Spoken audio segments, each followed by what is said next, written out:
Hai halo, assalamualaikum warahmatullahi wabarakatuh. Balik lagi sama saya Eni Winata. Selamat datang lagi di channel saya. Di video kali ini saya ingin ngajak teman-teman ngobrol santai tapi serius tentang dunia kerja. Ya, memang ngobrolin tentang kerja nggak ada habisnya ya. Tapi 1 jam ke depan saya ingin bahas beberapa situasi yang sering kita hadapi di dunia kerja dan bagaimana cara kita mengatasinya, menyikapinya, dan kita coba melihat situasi tersebut dalam berbagai sudut pandang. Video ini berguna buat kamu yang mungkin baru keterima kerja, baru pertama kali kerja, juga buat kamu yang mungkin sudah lama kerja dan ya berkali-kali sering mengalami keadaan ini. Kita akan coba bahas satu persatu. Kalau penasaran, tonton video ini sampai selesai. Tapi sebelumnya seperti biasa jangan lupa klik tombol like, subscribe, dan tombol notifikasi agar kamu dapat notif tentang video terbaru yang saya buat tentang dunia kerja. Jadi kita lebih sering ngobrol santai tapi serius untuk membahas hal-hal yang bermanfaat yang membuat hidup kita berubah jadi lebih baik. Tonton terus video ini sampai selesai. Tapi sebelumnya seperti biasa, check this one out.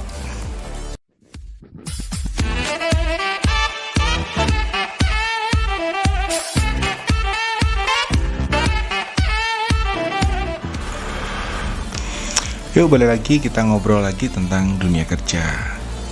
Ngomongin soal kerjaan memang gak ada habisnya dan dinamikanya itu selalu berubah-ubah. Ada aja keadaan yang kadang bikin kita sebel, bikin kita kehilangan semangat, jadi malas kerja, jadi bosan, rasanya pengen resign dan sebagainya. Banyak hal, mungkin dari yang senior yang menyebalkan, ya mungkin bos yang galak, atau mungkin jenuh dengan kerjaan.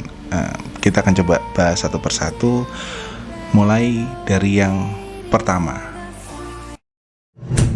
Number 1. Jadi anak baru di dunia kerja memang ya gampang-gampang sulit ya. Apalagi buat kamu yang baru pertama kali kerja setelah lulus kuliah atau mungkin lulus sekolah SMA langsung kerja, masuk ke dunia kerja ya, dimana kamu ikut orang atau ikut perusahaan, bukan entrepreneur yang kamu usaha sendiri, berusaha sendiri dan kamu sendiri ownernya. Buat kamu-kamu yang baru masuk dunia kerja, mungkin sebelumnya kita bahas dulu ya definisi kerja itu apa.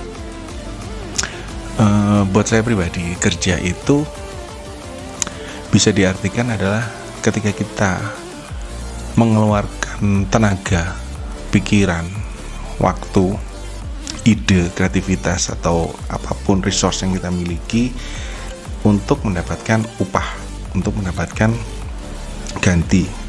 Logisnya sih berupa uang ya, yang sekarang terjadi. Nggak mungkin lah kita nerima upah berupa barang, tentu berupa uang yang untuk kita gunakan untuk mencukupi kehidupan, kebutuhan hidup kita. Nah, otomatis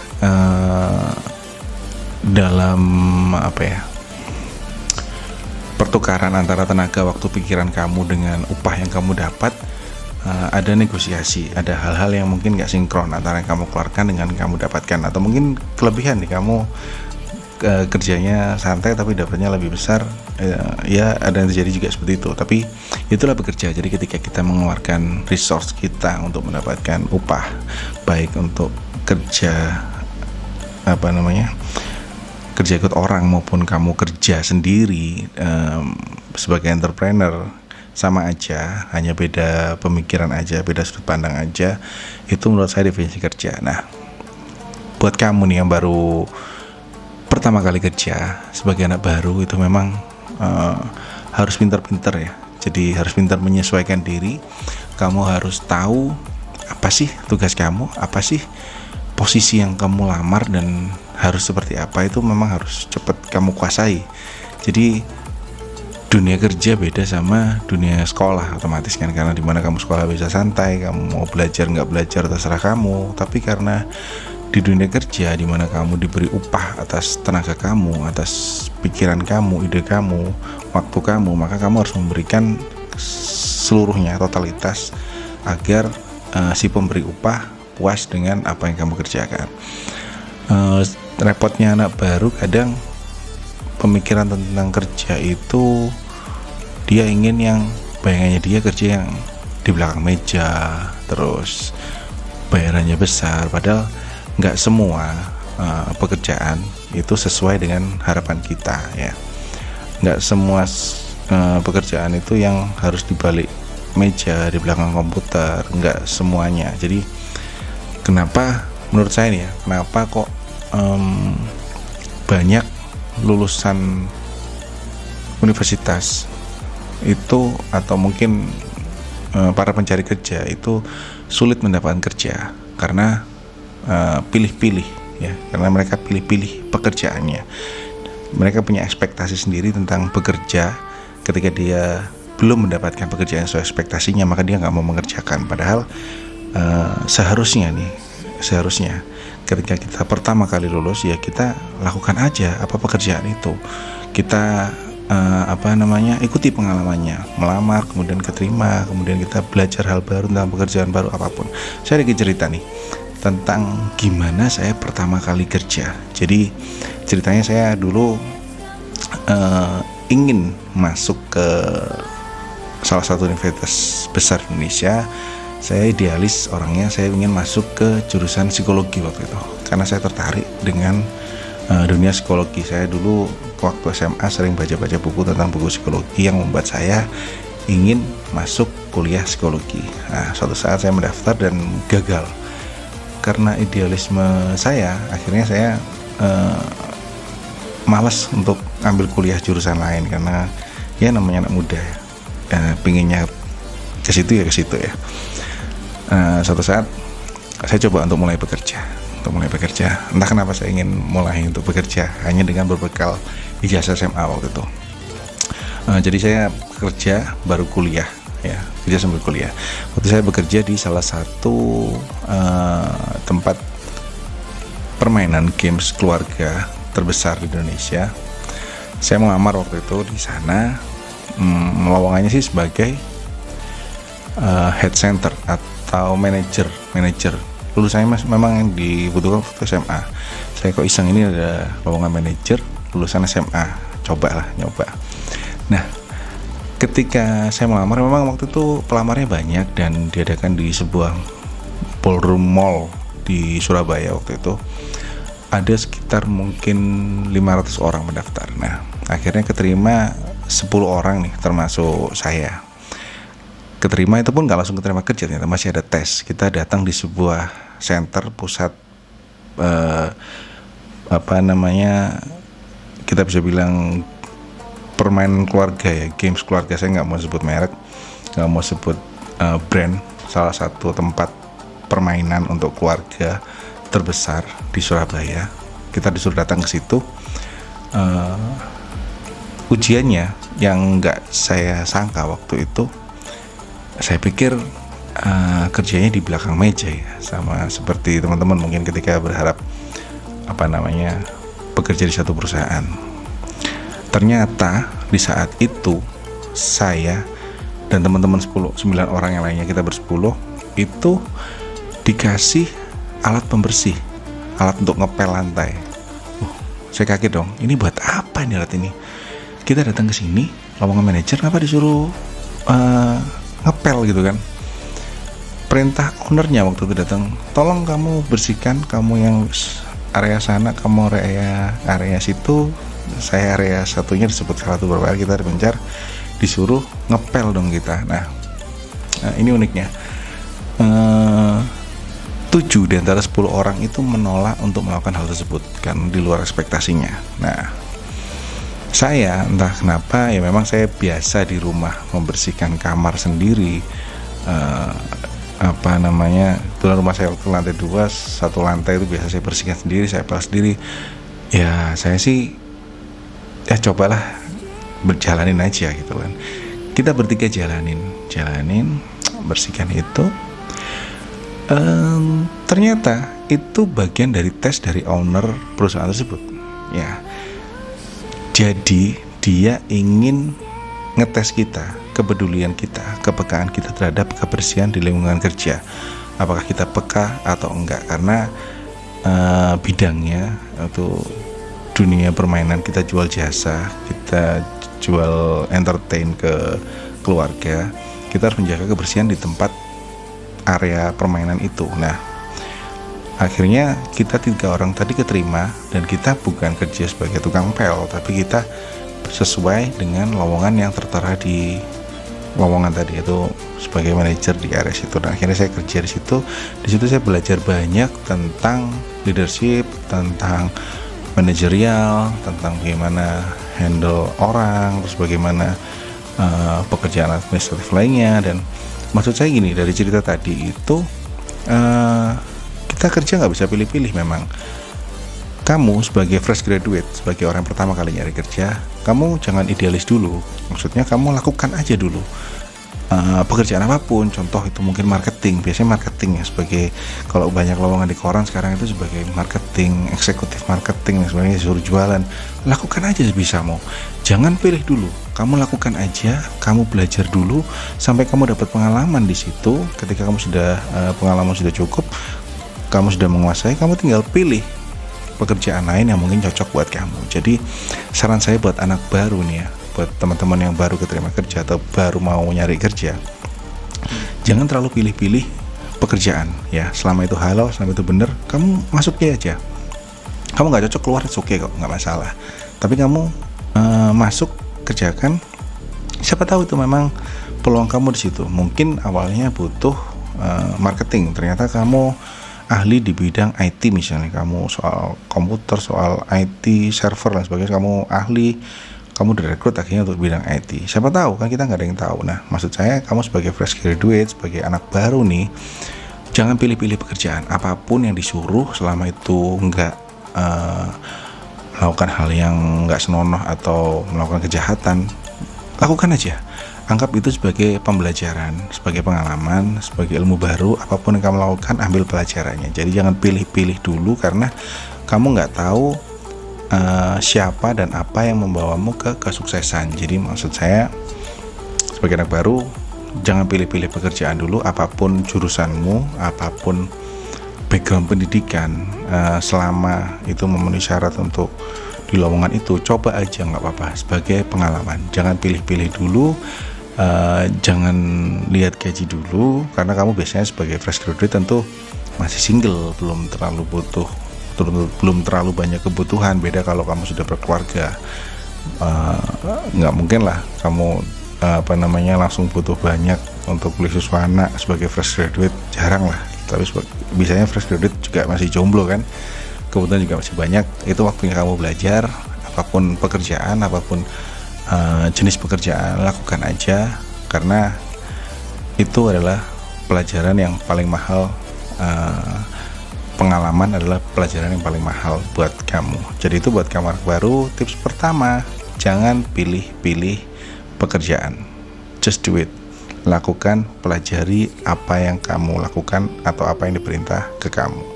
Itu, jadi kamu sekali lagi, jangan pernah memilih atau pilih-pilih pekerjaan. Nanti kalau kamu udah ahli, baru kamu bisa pilih-pilih. Itu, oke? Number 2. Oke. Lanjut lagi, kita ngobrol santai tapi serius tentang dunia kerja. Tadi kita ngobrol anak baru ya, sebagai anak baru. Mungkin setelah mengalami beberapa minggu, beberapa bulan, ada keadaan lagi yang kamu alami yang mungkin cukup menyebalkan, yaitu bertemu dengan senior yang menyebalkan ya. Kita coba bahas dari dua sisi sudut pandang, sebagai kamu yang junior sama ketika kamu menjadi seorang senior, atau mungkin kamu sekarang sedang menjadi senior ya. Oke, kita lihat sebagai seorang junior ketika menghadapi senior yang menyebalkan ya. Ada beberapa hal yang menyebabkan seorang itu menyebalkan. Mungkin bisa jadi karakter. Memang kita kan bekerja dengan banyak orang, dengan berbagai macam background pendidikan, dengan berbagai macam background keluarga, latar belakang, terus norma yang dianut selama dia dibesarkan dan sebagainya. Lingkungan sosial juga akan membentuk karakter seorang. Itu kita kan gak bisa pilih-pilih rekan kerja, dan pasti ada satu dua yang menyebalkan. Seorang senior ketika menyebalkan kepada junior, itu bisa ada dua hal. Yang pertama memang karakter. Yang kedua, bisa jadi mereka merasa insecure dengan kehadiranmu. Jadi dia merasa ada anak baru nih ganggu mungkin kamu orang yang lebih pintar dari dia, atau mungkin pendidikanmu lebih tinggi dari dia, atau pengetahuan lebih banyak dari dia. Itu membuat dia insecure dan menganggap kamu adalah sebagai penghalang. Kamu akan menutup pandangan dari pimpinan atasan terhadap senior kamu, karena kehadiranmu dia atasan kamu, jadi ngelihatnya ke kamu, jadi dia merasa insecure. Wajar sih, yang penting gini, yang penting kamu sebagai anak baru ya gimana kamu anak baru gitu loh ya, deketin senior kamu, ajak ngobrol enak-enak, mungkin ajak ngopi, kamu merendah dulu lah. Meskipun kamu memang skillnya di atas rata-rata atau mungkin di atas senior kamu, tapi gimana kamu anak baru, harus kamu bisa pinter-pinter. Jadi kamu boleh pinter, tapi kamu juga harus pinter-pinter. Kamu harus pinter ngambil hatinya, bukan berarti kamu menjadi penjilat, enggak. Kamu ya merendah lah, jangan terlihat unggul apalagi depan atasan, karena itu akan sedikit menyulitkan kamu. Kenapa? Bagaimanapun dia lebih lama kerja di situ dan atasan kamu akan lebih kenal seniormu daripada kamu. Jadi untuk memenangkan persaingan ini ya kamu harus merendah dulu, nggak perlu konflik ya, ajak ngopi, kenalan, dan melakukan pendekatan lah. Bagaimanapun kamu pasti akan putus sama dia. Semenyebalkan apapun senior kamu, dia lebih lama di situ, dia lebih punya pengalaman di situ, dan kamu pasti akan butuh bantuan dia. Kamu pasti akan bertanya ke dia tentang pekerjaanmu. Jadi ya sebagai anak baru di pelunco ya sudah bagian dari pekerjaan. Selama ngerjainnya nggak fisik atau mungkin hal merugikan kita ya it's okay lah. Ketika dia ngomel-ngomel dikit ya anggap aja masuk telinga kiri keluar telinga kanan. Yang penting kamu pendekatan. Mungkin dia juga kayak gitu karena belum kenal kamu. Mungkin kamu juga yang tertutup, kamu juga yang pendiam, yang nggak berusaha mendekatkan diri, sehingga semakin ada gap antara kamu dan senior kamu. Jadi tipsnya ya kamu lakukan pendekatan lah. Kamu yang ngalah, kamu sebagai anak baru ngalah, ajak ngopi, ajak ngobrol enak-enakan, kenali dia kenapa dia seperti itu, dan buktikan kalau kamu bukan pesaing, kalau kamu adalah partnernya dia yang akan membantu dia. Kalau toh nanti karirmu ternyata lebih cepat dari dia, ya rezeki kamu, ya kan. Yang penting kamu pendekatan dulu, jangan hindari konflik. Ya kita harus harus pintar-pintar menyesuaikan dengan orang. Itu tipsnya. Sekarang gimana kalau kamu sebagai senior, ternyata kamu yang senior yang menyebalkan tadi. Ya pasti kamu pernah merasa gitulah, sebagai senior datang anak baru yang menurut kamu sok pinter nih, anak nih nutupin eksistensi saya nih gitu kan. Ya saya juga pernah ngalamin seperti itu, tapi saya pikir-pikir nggak guna juga. Kenapa? Ya karena perkembangan zaman itu cepet ya. Anak baru pasti logikanya lebih pintar daripada kita, dan kitanya yang harus bisa terus belajar, terus upgrade. Jadi jangan bekerja itu senior karena kamu lama di tempat itu, tapi karena memang kamu mampu, kamu yang paling mampu dan paling berpengalaman di tempat itu. Jadi jangan jadi senior yang hanya karena kamu lama di sana, tapi ya kemampuanmu di situ aja. Itu pasti kamu akan kesalip sama anak-anak baru. Jadi kalau kamu sebagai yang senior di tempat itu, ketika kamu melihat anak baru ya jangan melihat dia sebagai tantangan atau ancaman ya. Anak baru ya dia partner baru yang fresh ya kan. Apa skill dia yang bagus untuk support pekerjaan ya itu manfaatkan, itu gunakan untuk mempermudah pekerjaan kamu. Ngerjain dianya seperti itu. Bukan ngerjain secara ya dikerjain aja dah. Yang gak ada manfaatnya, enggak, justru manfaatkan dia. Anak baru itu harus kita baikin lah, kita ajari yang benar. Kenapa? Ya nasib orang gak ada yang tahu ya. Siapa tahu anak baru tadi ternyata karirnya lebih tinggi, karirnya lebih cepat dari kamu. Tahu-tahu dia jadi atasan kamu karena dia anaknya bos. Enggak, bercanda. Karena dia mungkin pinter dan sebagainya, siapa tahu dia jadi atasan kamu. Kalau kamu baik sama dia, dia pasti akan baik sama kamu dan akan mempermudah pekerjaan kamu. Jadi tetap meskipun kamu senior ya hindari konflik dengan junior kamu. Ya kita kan tim ya, kita kan teman, kerjakan cari teman. Gimana kita kerjakan lebih banyak waktu di tempat kerja daripada di rumah. Kita berangkat pagi, pulang malam, sampai rumah cuma makan, ngobrol bentar sama keluarga, tidur, besok udah pagi lagi berangkat lagi. Waktu kita akan habis lebih banyak di keluarga, di tempat kerja daripada di keluarga. Otomatis kita harus, ya di tempat kerja harus banyak-banyak cari teman lah, karena ya kalau kita sakit, kalau kita butuh juga yang bantu juga teman kantor ya kan, entah itu junior, senior, atasan bawahan, ya kita harus sama-sama baik, jangan pilih-pilih teman. Jadi itu untuk kamu yang para senior, ingat ya, jadi senior jangan hanya karena lama bekerja, tapi memang karena kamu yang paling mampu di tempat itu dan kamu yang paling berpengalaman. Itu. Number 3. Lanjut lagi ngobrol tentang dunia kerja. Ini situasi yang paling sering dialami ya ketika kita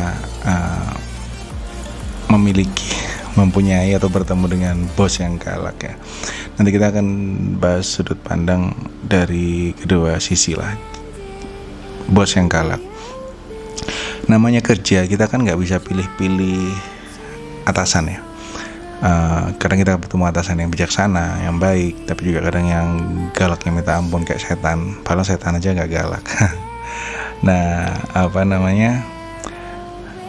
ada banyak hal yang mempengaruhi kenapa bos itu galak. Seperti tadi yang saya bilang, ketika ketemu senior menyebalkan, sama bos galak, ada beberapa hal yang mempengaruhi. Yang pertama memang karakternya yang pemarah, karakternya yang memang galak, atau bisa jadi juga ini kita bedakan dulu ya. Ketika kamu bekerja di satu perusahaan yang perusahaan terbuka, bukan perusahaan pribadi milik atau bos kamu itu ownernya.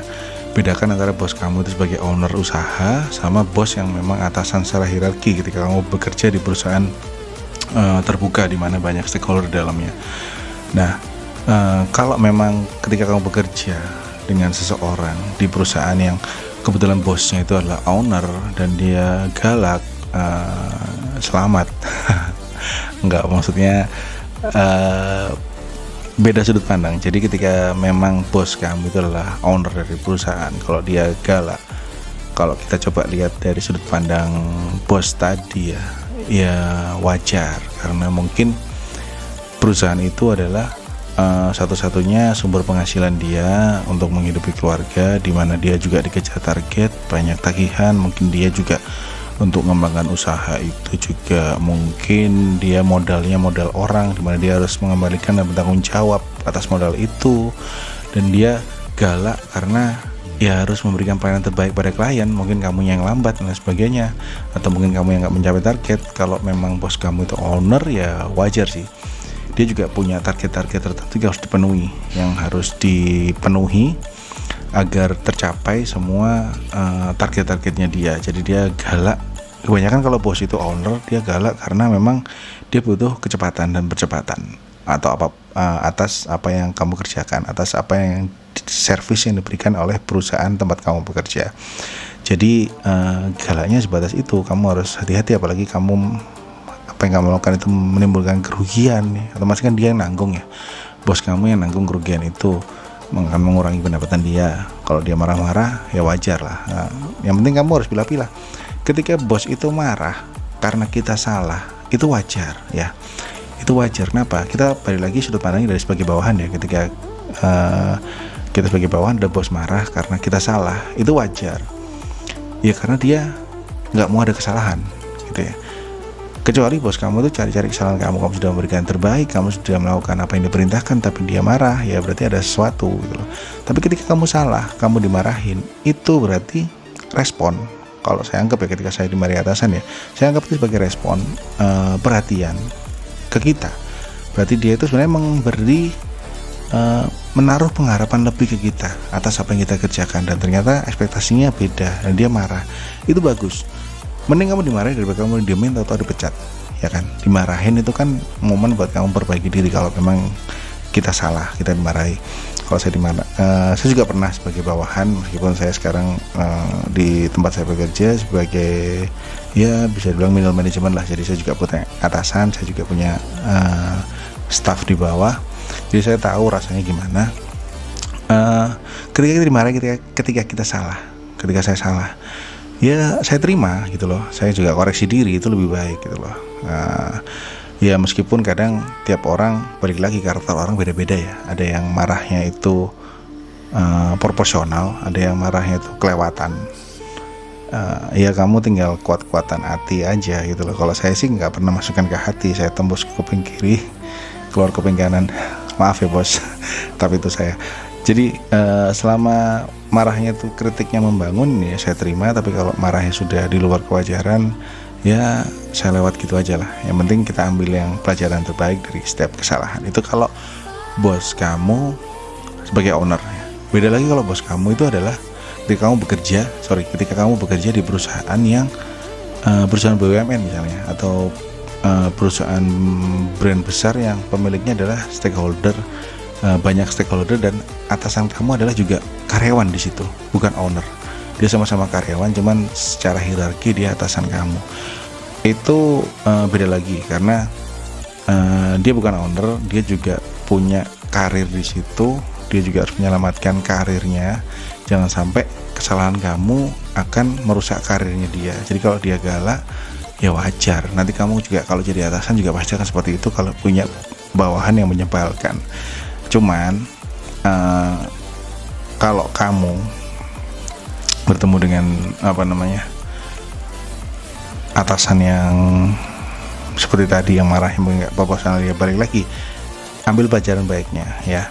Emang ada penyebab sama seperti senior yang menyebalkan tadi, bisa jadi itu sama karakter, bisa jadi itu wataknya dia. Kalau sudah watak itu kan nggak bisa diobati ya. Ya sudah bawaan lahir, bawaan bayi. Ya kamu harus pinter-pinter lah. Maksudnya hindari apa yang membuat dia marah. Kamu harus tahu apa yang dia mau. Kamu harus cepat belajar dia itu pengennya seperti apa. Itu yang akan sedikit menyelamatkan kamu dari kemarahan bos. Jadi kamu mau, misalnya gini nih, bos kamu minta laporan tiap pagi, report atas pekerjaanmu kemarin, atau report tiap sore, ya kamu harus penuhi itu karena itu yang diminta itu ya. Kamu harus bisa menyesuaikan, kamu harus pintar-pintar, karena gimana-mana kamu adalah bawahan yang mengerjakan apa yang diperintahkan oleh atasan. Ya mau nggak mau harus seperti itu. Mungkin kamu akan bertemu orang yang menyebalkan, yang ketika kamu sudah menuruti maunya dia, terus dia masih tetap aja marah, terkesan cari-cari kesalahan. Ya ada memang harus seperti itu. Ya 1:100 lah. Ya kalau kamu yang bertemu seperti orang yang seperti itu, ya sekali lagi selamat. Enggak, maksud saya ya kamu harus pintar-pintar lah, hindari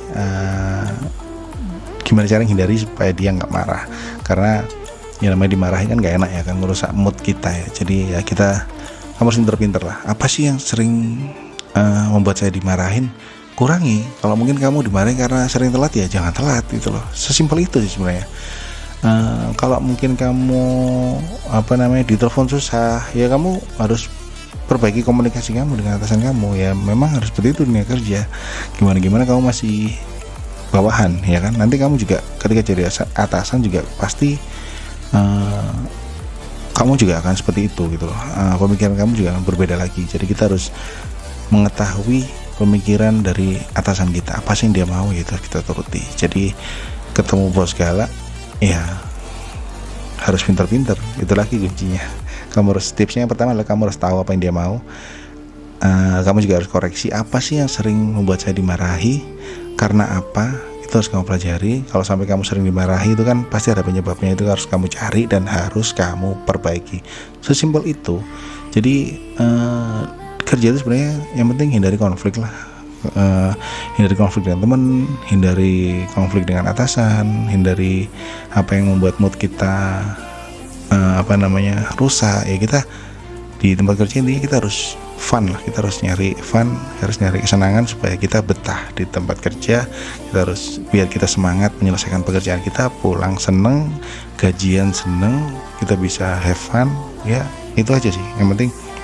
Sekali lagi tipsnya adalah kamu harus pintar-pintar cari apa yang penyebab bosmu itu galak. Itu aja sih. Number 4. Balik lagi, ngobrol lagi santai tapi serius tentang dunia kerja. Kali ini buat kalian yang mungkin sudah bukan anak baru ya, yang sudah punya teman di tempat kerja, kita pasti akan ketemu namanya teman yang toksik. Teman yang toksik ini ada banyak jenisnya, ada banyak spesies ya. Spesies pertama, dia yang sering ngomongin teman kerja, ya, di depan kamu ngomongin si A, tadi si A ngomongin kamu. Ada orang seperti itu. Gimana balik lagi, kita nggak bisa pilih partner kerja, ya kan? Kita nggak bisa milih atasan, kita nggak bisa milih bawahan, kita juga nggak bisa milih partner kerja. Ya dapatnya itu ya gimana caranya kita menyiasati hal itu, ya kan? Yang pertama, kalau ketemu teman toksik, simple sih, hindarin ya. Jadi gini, ada teori kalau buah yang busuk, buah yang baik ketempelan buah yang busuk, maka buah yang baik tadi akan menjadi busuk ya. Nah, kalau kamu tahu teman itu toksik, dia sering ngomongin orang, dia pasti nggak produktif, dia pasti banyak waktu yang terbuang.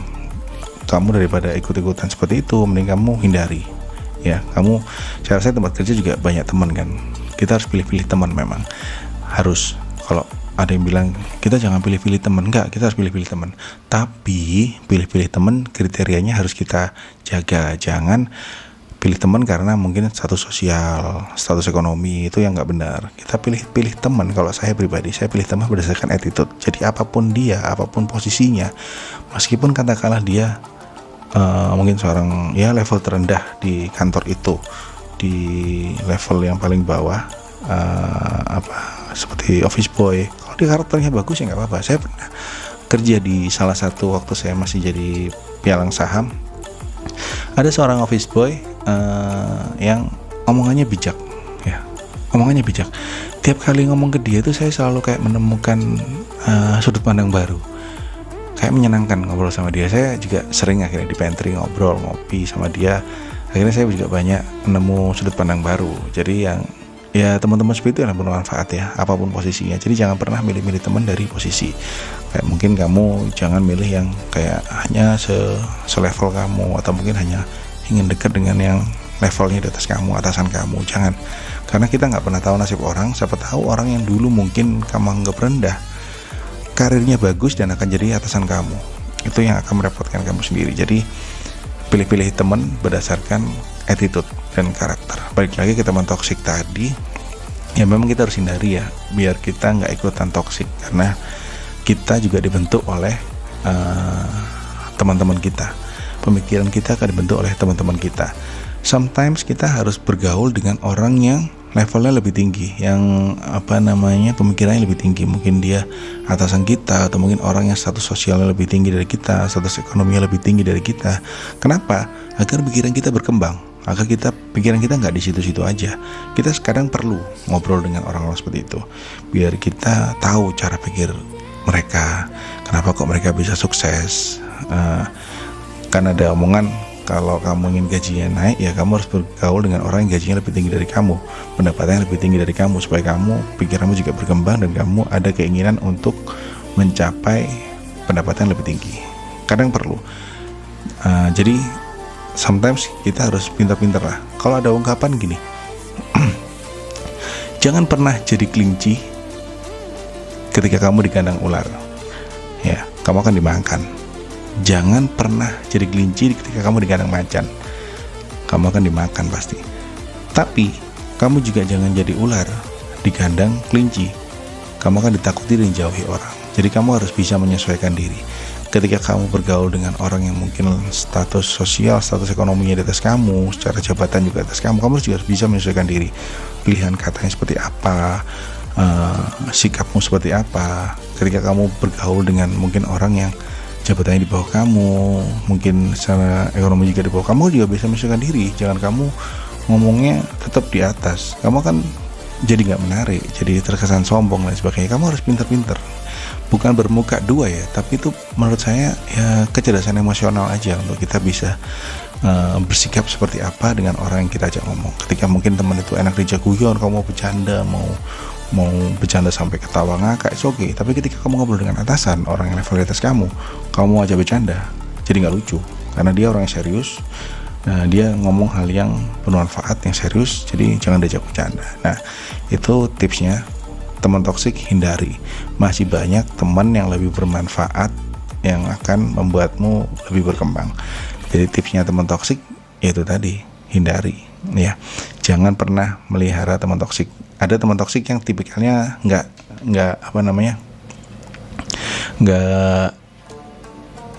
suka ngomongin orang, tapi dia ngomongnya selalu negatif. Dia mengeluh tentang kantor, dia mengeluh tentang atasan, dia mengeluh tentang gaji yang mungkin nggak mencukupi.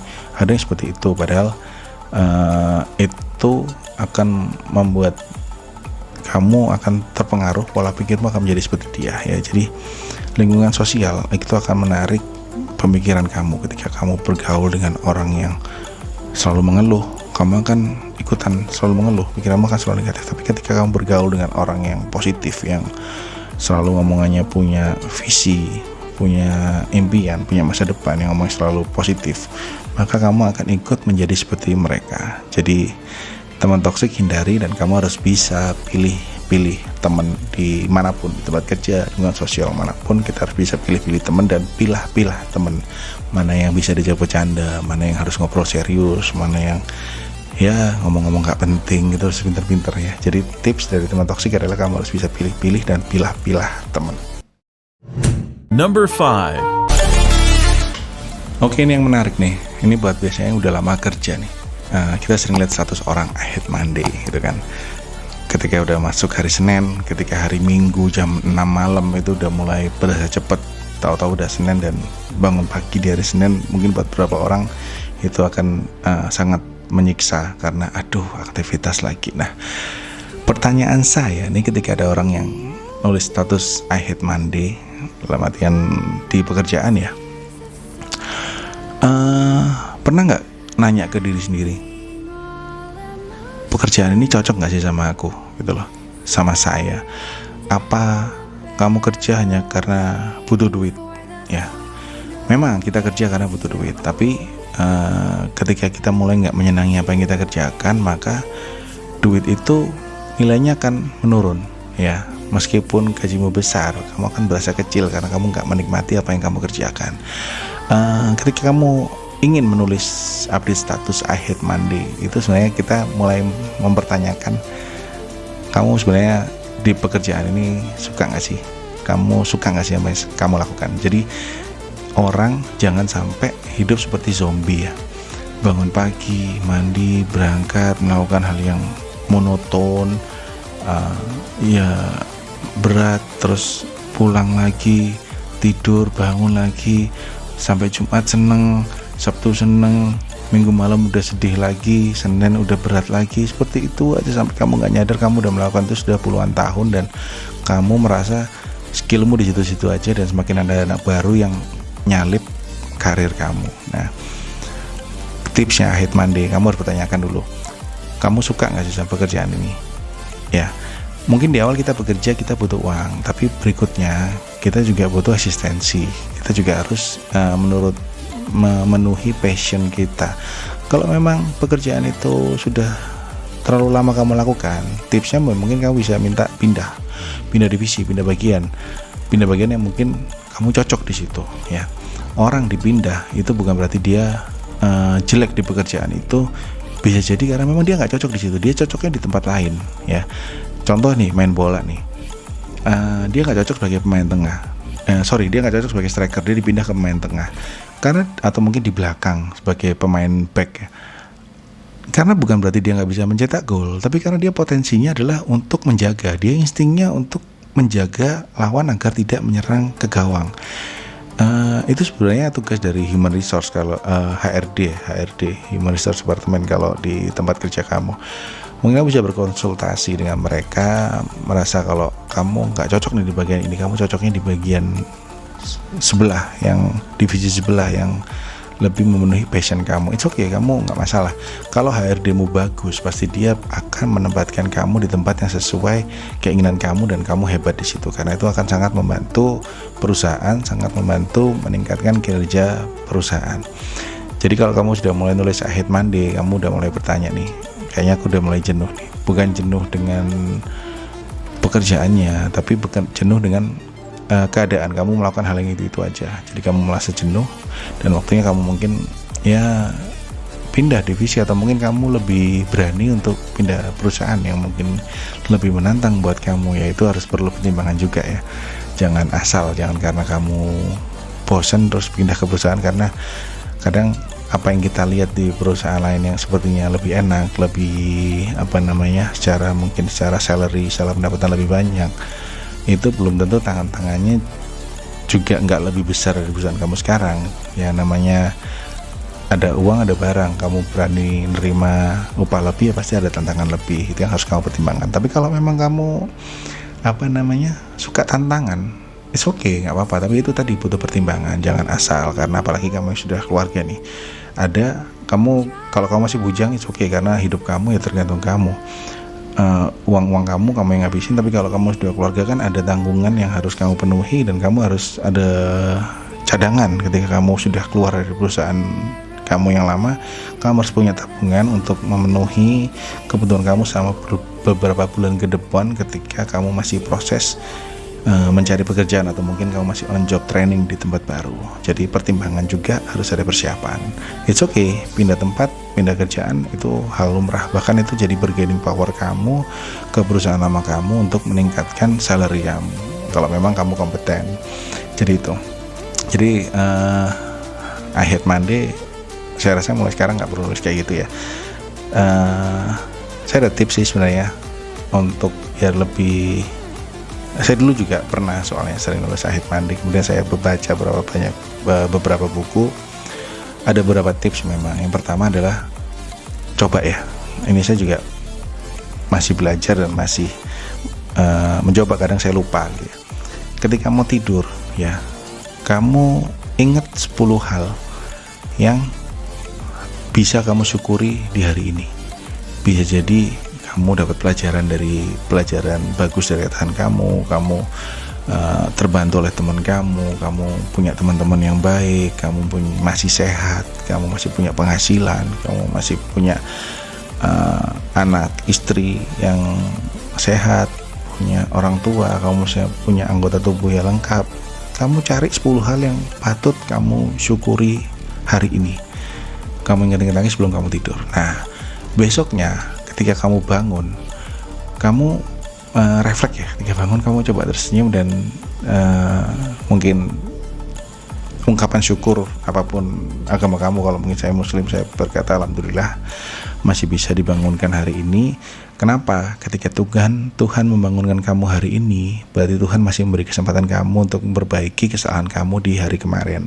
Itu yang wajib disyukuri yang pertama ketika kita bangun. Bukan berarti bangun langsung aduh sudah Senin. Ya dulu saya gitu, wajar. Tapi ya setelah kita mulai memaknai kehidupan, apa sih sebenarnya kita cari, ya itu tadi, kita harus ini yang kita hidupkan harus bermanfaat ya, harus membantu orang, harus menjadi manfaat. Nah, untuk menjadi manfaat kita harus selesai dengan diri kita sendiri. Kita harus kita harus paham dulu siapa diri kita dan bagaimana kita. Salah satunya adalah kita harus berdamai dengan diri sendiri. Damainya itu tadi, kita mulai bersyukur. Kita mau tidur, saya berusaha untuk mencari 10 hal yang wajib saya syukuri. Ketika bangun saya meskipun kadang lupa, tapi coba bersyukur, alhamdulillah masih dibangunkan, masih diberi kesempatan hari ini untuk memperbaiki kesalahan saya di hari kemarin. Jadi itu kalau kamu sudah nonton video ini di tema ini ya, kalau bisa kurangi nulis I hate Monday, tulis I love Monday, I love my job, I love my life. Mulai berdamai, coba rasakan, akan lebih menyenangkan. Itu. Number 6. Ini yang menarik. Lanjut lagi, kita ngobrol santai tapi serius. Multi talent kalah sama multi face. Saya juga punya pikiran gitu dulu ya. Pikiran ini muncul ketika kita sudah lama kerja, sudah mungkin bertahun-tahun ya, bahkan puluhan tahun ya. Ada fenomena ketika mungkin teman kita yang kita anggap kerjanya biasa, secara kemampuan biasa, tapi ternyata karirnya lebih cepat dari kita. Kita merasa ini anak pasti penjilat nih, ini anak pasti deketin bos nih, ini anak pasti sering ke rumah bos bawain buah kali ya. Kita pasti mikir seperti itu. Kita pasti ngerasa itu tadi, merasa kita yang multi talent gitu kalah sama dia yang nggak ada talent tapi multi face ya. Itu perasaan wajar, manusia memang diciptakan dengan rasa iri ya, wajar. Itu kalau di film Seven Deadly Sin itu ada 7 dosa dari manusia, itu iri ya, wajar. Karena kita manusia bukan malaikat, kita bukan makhluk yang sempurna, pasti ada kejelekan sifat di kita, salah satunya iri hati. Wajar ketika kita melihat teman kita yang biasa-biasa aja kok karirnya lebih cepat daripada kita yang datang pagi, pulang pagi, atau bahkan anak baru yang baru kemarin sore sudah karirnya cepat sekali. Ya Allah. Wajar. Tapi ingat ya, rezeki itu udah ada yang ngatur. Sorry, bukannya saya sok religius atau apa, tapi saya percaya dan yakin 100% meskipun ibadah saya masih bolong-bolong, bahkan jarang, jedanya itu jauh gapnya antara ibadah satu dengan ibadah yang lain. Saya akui ya Allah, maaf, saya coba berusaha untuk lebih rajin ibadah. Cuman saya yakinnya bahwa ada kekuatan lain, zat maha agung, zat maha besar yang mengatur kehidupan ini, ya, yaitu Tuhan. Apapun agamamu pasti menyebutnya dengan istilah yang berbeda-beda. It's okay, tergantung keyakinan. Kalau sudah keyakinan memang nggak bisa diperdebatkan ya. Kalau saya yakin dengan apa yang saya yakini itu yang benar, dan kalau sudah yakin pasti saya nganggap apa yang kamu yakini pasti salah, ya kan? Kita nggak bahas itu. Okay. Saya yakin ada kekuatan besar yang mengatur hidup kita, mengatur alam semesta ini, termasuk mengatur rezeki kita, ya. Dan saya yakin lagi apa yang kita perbuat itu pasti ada balasannya, ya. Kebaikan pasti ada balasan kebaikan. Kalau kita berbuat jahat pasti kita akan dijahatin sama orang, itu pasti. Hukum tarik menarik sebab akibat itu semua ada. Nah, gini, ketika kita melihat orang yang menurut kita, karena kita kan sombong itu kan juga sifat jelek kita ya, 7 deadly sin. Karena kita merasa kita lebih tinggi, lebih hebat dari orang. Ketika orang lain mendapatkan hal yang lebih, kita jadi merasa, kok dia sih, kok nggak saya, gitu ya. Wajar. Tapi ingat, kita nggak pernah tahu apa yang dilakukan orang itu di belakang kita. Kita kan hanya menilai orang dari mata kita, dari apa yang kita dengar, dari apa yang kita lihat. Kita langsung menjudge orang. Oh, ini orang biasa-biasa aja nih. Oh, ini orang nggak layak nih, seharusnya saya yang lebih layak. Itu kan penilaian kita. Tapi ingat, ada Tuhan yang menilai orang secara utuh. Kita nggak pernah tahu apa yang dilakukan orang itu di belakang kita. Contoh nih ya mungkin mungkin kamu merasa, saya itu loh sudah bekerja rajin, ibadah rajin, tapi karirnya kok masih gini-gini aja. Sedangkan dia yang saya nggak pernah tahu dia ibadah, kerja gitu aja, tapi karirnya cepet. Itu kan sekali lagi, balik lagi, itu kan sudut pandang kita ya. Kita nggak pernah tahu apa yang dilakukan di belakang. Misal nih, oke, dia bisa bilang dia ibadahnya gitu-gitu ya, so-so lah, jarang-jarang juga. Tapi dia di belakang mungkin ya, siapa tahu dia itu sering menyisihkan gajinya untuk memberi ke anak yatim ya, terus meminta doa ke anak yatim tersebut. Kemudian anak yatim tersebut merasa terbantu dan mendoakan dia semoga karirnya lancar. Doa itu tembus, dikabulkan, dan dia karirnya lancar. Bisa jadi juga dia orang yang selalu menyenangkan orang tuanya. Dia selalu menyenangkan ibunya, orang tuanya, sehingga ibunya tiap malam bangun berdoa, mendoakan anaknya supaya karirnya lancar. Naik itu doa, tembus, dikabulkan, lancar karirnya. Bisa jadi kita yang pinter, ya kan, merasa pinter nih ya, tapi kita omongannya sering nyakitin orang, ya kan, sehingga orang itu mendoakan yang jelek ke kita, ya jadi jeleklah kita. Mungkin kita juga sering menyakiti perasaan orang tua kita atau orang yang berbuat baik dengan kita, sehingga orang-orang itu ya merasa terzolimi dan berdoa yang jelek tentang kita, dan jeleklah nasib kita. Jadi stop menilai orang dari apa yang kita lihat ya. Kita hanya menilai dari apa yang kita lihat, dan itu belum tentu benar. Kalau toh memang dia dengan cara-cara, misalnya ada orang yang teman kita itu mungkin dia menggunakan cara-cara yang nggak benar sehingga mempermulus karir dia, pekerjaan dia dengan cara menjatuhkan orang. Mungkin balik lagi, perbuatan baik pasti ada kebaikan yang kita terima, perbuatan jelek kita juga pasti ada kejelekan yang kita terima. Ya sudah, gitu loh, balik lagi, rezeki sudah ada yang ngatur ya kan. Kita banyak-banyak berdoa aja. Ingat, kamu naik jabatan, kamu naik gaji, itu yang menggerakkan hati atasan kamu itu Tuhan ya. bukan atasan kamu. Jadi kamu nggak perlu repot-repot menjilat, kamu hanya perlu bekerja yang bagus, kamu meminta kepada Tuhan. Ketika Tuhan mengabulkan doamu, Tuhan nggak mungkin langsung ngirim SK surat untuk kenaikan jabatan kamu, nggak mungkin kan. Tuhan memberimu rezeki dengan menggerakkan hati orang-orang yang terdekat kamu, itu dengan menggerakkan hati mereka. Mungkin satu waktu dia dipertemukan dengan kamu ketika kamu mau melakukan kebaikan, melakukan pekerjaan lebih, sehingga orang itu tergerak hatinya untuk menaikkan gaji kamu, untuk menaikkan jabatan kamu. Ya itu udah jalannya gitu loh. Jadi ingat, kita hanya berproses, kita hanya berusaha, tapi ada yang menentukan, itu Tuhan. Jadi kamu menilai orang, kita menilai orang boleh, tapi ingat, itu hanya penilaian manusia, itu penilaian kamu, belum tentu benar. Di balik kesuksesan orang, keberhasilan orang, itu pasti ada penyebabnya. Dan kamu lebih baik daripada kamu nyinyir, daripada kamu nuduh yang enggak ke teman kamu yang karirnya cepet. Kenapa kamu nggak belajar ke dia, iya kan? Kenapa kamu nggak nanya, gimana sih caranya biar cepet naik karir, ajarin dong gitu kan? Oh, deketin bos ini, dia orang yang, ya kamu tiru, ya kenapa nggak?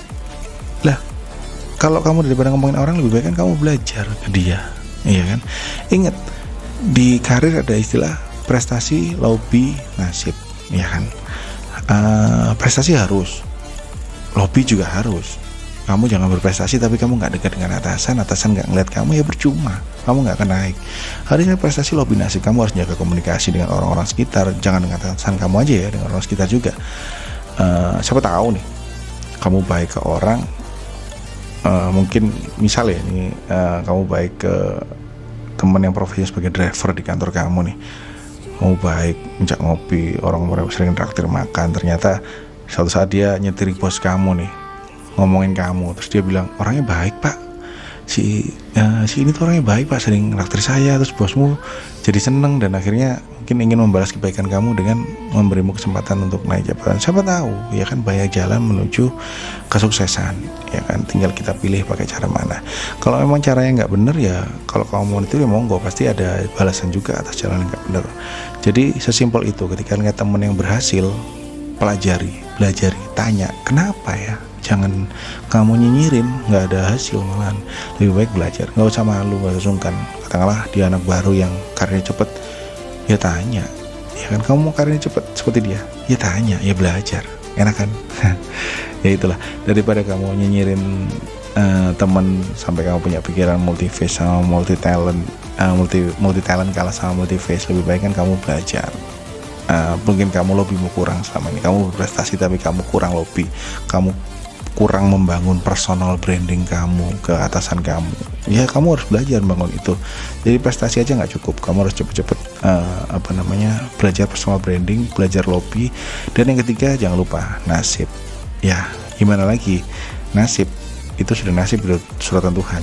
Ya mungkin waktunya kamu mungkin meminta dengan cara-cara, bisa kamu minta sendiri, bisa kamu mungkin menyenangkan orang tua kamu, mungkin kamu lebih banyak menyantuni anak yatim yang doanya lebih banyak didengar daripada doa kamu kan, ya itu lebih, kita harus pakai cara-cara lain. Apapun itu tetap berusaha meminta kepada Tuhan. Ingat, ada Tuhan yang menentukan, yang nggak mungkin dengan kuasa Tuhan akan menjadi mungkin, yang menurutmu nggak masuk akal dengan kuasa Tuhan akan menjadi masuk akal. Jadi itu, mulai sekarang jangan lagi ada pikiran multi talent kalah sama multi face, itu pikiran jadul.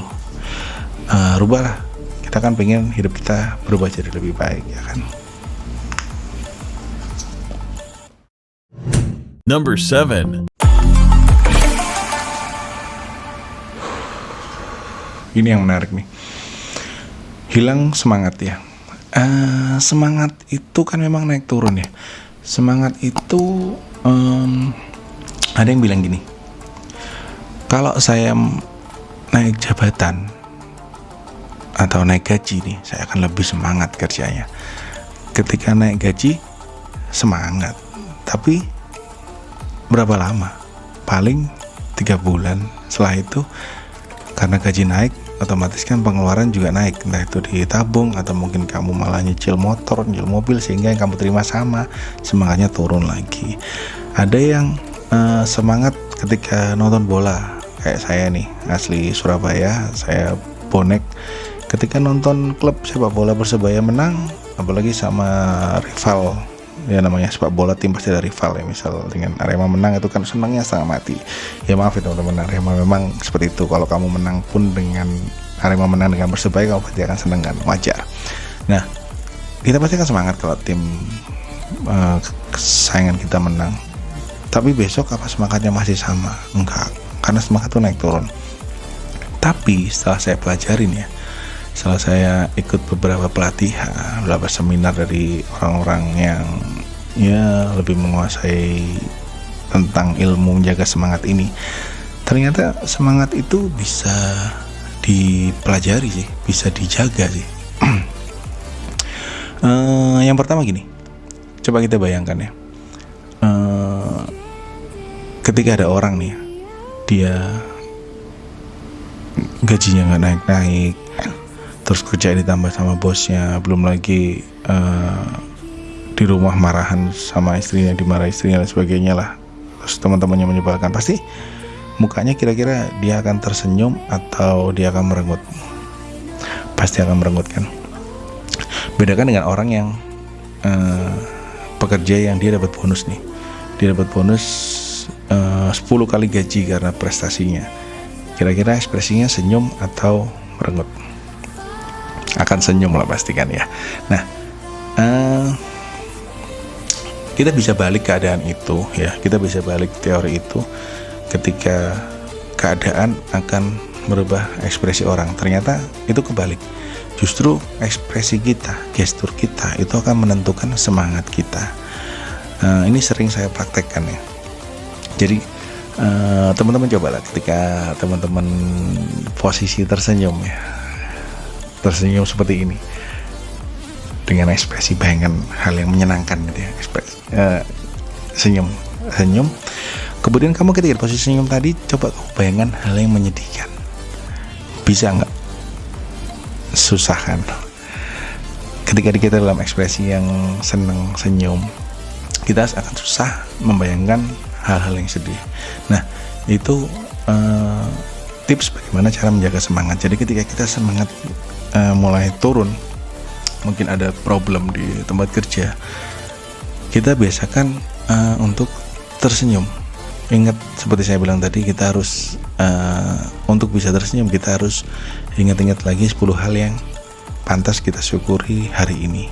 Itu akan membuat kita tersenyum. Dengan tersenyum, maka semangatmu akan sedikit naik, daripada kamu sebelumnya yang kehilangan semangatnya semakin menurun. Ketika kamu mulai gestur mau senyum, itu akan, semangat kamu akan naik, dan itu akan merubah hari kamu. Itu akan membawa hari kamu menjadi lebih baik ketika kamu nggak melakukan hal tadi. Jadi ingat, gestur itu menentukan semangat kamu. Itu yang pertama, itu pertama. Jaga gestur. Ketika kamu mulai melentruk, ya cobalah untuk senyum. Jalan yang tegap, duduk yang tegap, sambil kamu bilang dalam hati, saya bisa, ayo sebut nama kamu, kita semangat lagi, kita selesaikan hari ini dengan baik. Itu akan merubah moodmu, merubah harimu seharian, ketimbang kamu hanya diam dan hanya meratapi semangatmu yang semakin hari semakin waktu semakin menurun. Jadi itu yang pertama, jaga gestur, tetap semangat, jaga gestur yang lebih tegap, jangan ngelentruk, jangan tambah semakin ngelentruk. Senyum, ingat hal baik, ingat 10 hal yang wajib yang patut kita syukuri hari ini. Itu yang pertama dari gestur. Yang kedua dari fokus. Gini, fokus itu akan sangat berpengaruh ke semangat kita. Apa yang kita fokuskan dari satu keadaan itu akan sangat mempengaruhi semangat kita.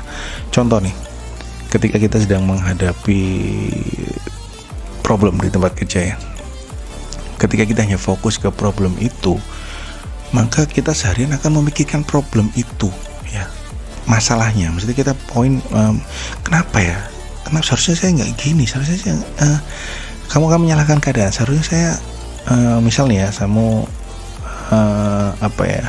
melakukan hal yang ya keselip lah, maksudnya kamu melakukan hal yang menyebabkan mungkin kamu dimarahi atasan kamu, terus kamu menyesali diri. Seharusnya saya nggak tahu gitu, saya nggak melakukan ini, tahu gitu saya hari ini tadi nggak melakukan itu. Kamu mulai menyalahkan, blaming keadaan. itu akan membuat kamu seharian bahkan berhari-hari akan fokus menyesali hal itu ya. Coba geser fokus kamu. Fokus itu kan kalau di mana di kamera ya, contoh mungkin kalau kamera saya nih ya, nah ini kan fokus ke tangan saya, yang di belakang muka saya jadi blur.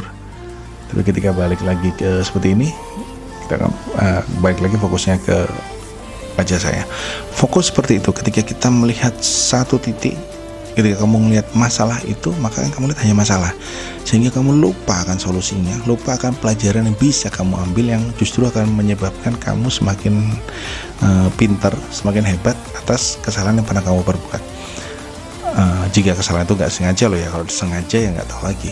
Kalau kesalahan itu nggak disengaja, ketika kamu melakukan kesalahan yang nggak disengaja dan kamu mendapatkan dampak, mungkin kamu dimarahi atasan kamu geser fokus kamu. Daripada kamu menyalahkan diri kamu atas hal yang kamu lakukan itu, kamu geser fokus kamu. Apa yang bisa kamu pelajari dari masalah ini? Apa yang bisa saya ambil pelajaran yang membuat saya lebih hebat lagi, yang bisa memutarbalikkan pemikiran bos saya yang awalnya marahi saya, jadi nanti akan proud, akan bangga dengan saya. Kamu coba geser kamu. Jadi fokus itu akan sangat merubah mood kamu, akan merubah semangat kamu terhadap keadaan yang kamu alami. Jadi coba ketika kamu mau fokus pada kesalahan kamu, coba kamu alihkan fokus ke yang lain. Tanya, apa sih yang bisa saya pelajari? Itu tips kedua yang bisa menjaga semangat kamu. Ketika kamu mungkin jenuh dengan pekerjaan yang membuat semangat kamu menjadi turun, biasanya kan orang kalau semangat turun itu kan kalau bertemu dengan problem, ya kan, kalau ketemu dengan rasa jenuh. Nah, apa yang kamu bisa ambil dari problem kamu? Apa yang bisa kamu ambil dari rasa jenuh kamu? Mungkin kamu jenuh karena terlalu lama melakukan pekerjaan yang sama, sehingga kamu butuh refresh, atau butuh mungkin pindah bagian yang membuat kamu, yang menurut kamu lebih menarik, yang membuat kamu lebih semangat. Kamu bisa konsultasikan itu ke atasan kamu, atau mungkin ke unit HRD kamu, untuk kamu yang bekerja di satu perusahaan yang ada divisi, pasti ada divisi HRD-nya kan. Kamu bisa konsultasikan dengan atasan kamu. Jadi itu tips kedua, yaitu merubah fokus. Jadi dari fokus awal yang menyebabkan kamu semangatmu menurun, kamu geser fokus yang lebih menarik, yang membuat kamu belajar hal baru, membuat kamu lebih semangat lagi. Itu tips yang kedua. Tips yang ketiga, semangat kita itu bisa kita kontrol dari ucapan kita. Itu yang tips yang ketiga. Jadi semangat itu bisa kita kontrol, bisa kita atur, bisa kita kendalikan dengan kata-kata kita, ya. Contoh gini, kita ketika sering mengeluh, ya, sering mengatakan hal-hal negatif terhadap keadaan, itu akan menyeret semangat kita semakin turun, benar nggak? Contoh tadi, ketika kamu bertemu teman yang toksik yang sering ngeluh dengan keadaan, kamu pasti akan terpengaruh, dan itu akan mempengaruhi semangat kamu, ya, akan sangat mempengaruhi emosi kamu, ya. Ketika kamu berkata hal yang negatif, itu akan sangat menyerap energi positif kamu. Jadi ingat, kamu harus sering berkata hal-hal yang positif tentang diri kamu terutama. Kalau saya sih gini, mungkin tipsnya kayak orang gila ya, berdiri di depan kaca, saya melihat diri saya, dan saya sering berkata, kamu bisa melakukan yang terbaik hari ini, kamu bisa memberi hal yang terbaik hari ini, kamu bisa menjadi yang terbaik hari ini, dan menjadi versi yang terbaik dari dirimu hari ini ketimbang hari kemarin, ya. Karena kan gini, kita kan sejatinya bersaing itu bukan dengan orang lain, tapi bersaing dengan diri sendiri. Jadi gimana caranya kita tiap hari itu bersaing dengan diri kita, yang membuat diri kita itu lebih baik dari diri kita sebelumnya. Dan kita butuh semangat. Kita semangat, mungkin kita sometimes butuh ikut seminar dari motivator dan sebagainya. Itu akan sangat menyemangati ketika kamu ikut seminar, mungkin seminarnya Mary Riana, mungkin kayak Pak Tung di Semua Ringin, atau mungkin motivator atau pembicara lain, itu akan sangat menyemangati diri kamu. Tapi ingat, balik lagi diri kamu. Motivator hanya trigger, memicu, dan ujung-ujungnya hanya kembali ke kamu yang bisa menyemangati diri kamu. Jadi ketika kamu kamu ikut seminar dari beberapa pembicara yang akan sangat memicu, men-trigger semangat kamu jadi besar, cara mempertahankannya adalah tergantung dari diri kamu. Pertahankan semangat itu dengan berkata hal baik, terutama tentang diri kamu. Kalau kamu bisa berkata baik tentang diri kamu akan bisa berpikiran dan berkata baik terhadap keadaan di sekitar kamu. Jadi mulai sekarang jangan pernah rendahkan diri kamu, jangan pernah berkata jelek tentang diri kamu. Biasakan ngomong yang negatif, ngomong yang baik tentang diri kamu. Bilang, kamu pasti akan naik jabatan, gajimu akan bertambah, rezekimu akan mudah, apa yang kamu kerjakan lebih mudah hari ini akan mudah, kamu disayangi Tuhan, kamu akan dipermudah oleh Tuhan, kamu akan bertemu dengan orang-orang yang baik, kamu akan bertemu dengan orang yang baik. Ingat hukum law of attraction. Semua terjadi karena diri kita adalah magnet. Kita yang menarik keadaan yang akan datang di sekitar kita.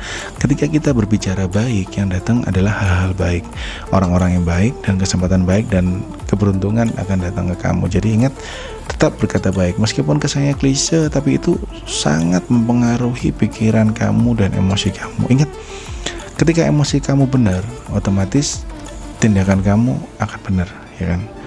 Ketika kamu nggak bisa ngontrol emosi kamu salah, tindakan kamu pasti salah. Kalau tindakan salah, hasil pasti salah, ya kan? Kalau hasil salah, pasti nasibmu juga akan salah. Kalau nasibmu salah, hidupmu juga pasti akan salah. Ya, jadi mulai sekarang kontrol emosi, kuasai emosi kamu. Kalau kamu emosimu benar, tindakan kamu benar, keputusan kamu benar, hasilnya juga akan benar. Kalau hasil benar, nasibmu juga akan benar. Nasibmu benar, kehidupanmu akan lebih benar lagi. Nah, mulai sekarang itu tadi 3 hal yang bisa mengontrol emosi kamu. Yang pertama dari gestur, mulai dari gestur yang senyum, yang menyenangkan, yang tegap, jalan dengan percaya diri, kemudian fokus ke hal-hal yang baik. Ketika melihat suatu keadaan yang mungkin ya kita pasti akan berhadapan dengan hal-hal yang jelek, tapi kita fokus kepada hal yang baik dan berkata hal baik, maka kebaikan akan datang ke kita dan otomatis semangatmu akan lebih terjaga dari hari ke hari dan akan merubah nasibmu juga, nasib kita juga. Jadi itu tadi tipsnya. Kita harus bisa ngontrol semangat kita dengan cara-cara seperti itu. Hal lain kamu juga bisa melakukan ya seperti tadi, mengurangi teman-teman yang toksik, orang-orang yang negatif. Kamu harus memilih bergaul dengan orang-orang yang positif, ikut seminar-seminar yang positif, seminar-seminar pembicara yang akan membuka pikiran positif kamu dan semangat kamu. Jadi hal baik datang dari pemikiran yang baik. Jadi tetap berpikir baik, berkata baik, maka tindakanmu akan baik, nasib baik, keputusan baik, datang orang-orang baik, kesempatan baik, dan hidup yang lebih baik. Dan tentunya semua akan berubah jadi lebih baik.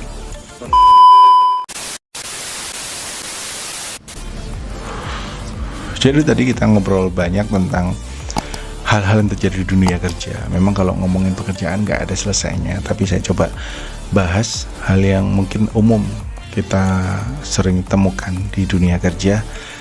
Saya coba mengulasnya dari berbagai sudut pandang, karena kalau kita hanya melihat dari sudut pandang kita, kadang penilaian kita juga salah. Jadi kita harus melihat dari sudut pandang orang lain juga agar kita punya point of view terhadap suatu permasalahan. Kalau kita melihat suatu keadaan hanya dari sudut pandang kita, maka kita akan sulit untuk menemukan solusi dan akan merubah keadaan itu. Kita harus juga melihat suatu keadaan, suatu kondisi dengan sudut pandang orang lain, apalagi sudut pandang orang yang berhadapan dengan kita. Mungkin atasan kita, mungkin teman-teman kerja kita, atau mungkin bawahan kita juga harus melihat dari point of view mereka. Ingat, bekerja kita intinya cari makan, ya kan? Kita sama-sama cari makan. Ya kalau kita punya partner, ya namanya kita sama-sama cari makan, kita harus bekerja sama. Gimana caranya agar dapur tetap ngepul, meja tetap ada makanan, obat-obatan tersedia. Kalau kita nggak ada badan, duit juga ada dompet, kita bisa memenuhi impian kita. Jadi intinya adalah ketika kita kita kan makhluk sosial. Ketika kita punya impian, kita punya keinginan, kita kan nggak bisa mewujudkan sendiri, kita pasti butuh orang lain. Nah, dalam bekerja juga gitu. Ketika kita punya tujuan, kita mungkin ingin meningkatkan karir, kita ingin meningkatkan taraf hidup kita ingin meningkatkan penghasilan kita, meningkatkan jabatan, kita pasti butuh orang lain. Intinya itu, entah itu atasan kamu, entah itu rekan kerja, entah itu bawahan kamu, kita pasti akan butuh orang lain dalam mewujudkan keinginan kita. Kita nggak akan pernah kita sendiri bisa mewujudkan keinginan kita. Jadi bekerja yang penting adalah banyak teman, banyak relasi, berbuat baik, dan tetap melakukan hal baik. Pasti kebaikan akan datang ke kita. Meskipun mungkin kadang hal buruk datang, yaitu ya relatif kecil lah. Namanya juga Tuhan kadang juga memberi kita cobaan untuk menguatkan kita kan. Ya kita tuh positive thinking aja lah, dan tetap berbuat baik ke orang. Jadi intinya bekerja, tetap jaga hubungan baik, komunikasi yang baik, untuk tetap respect ke orang.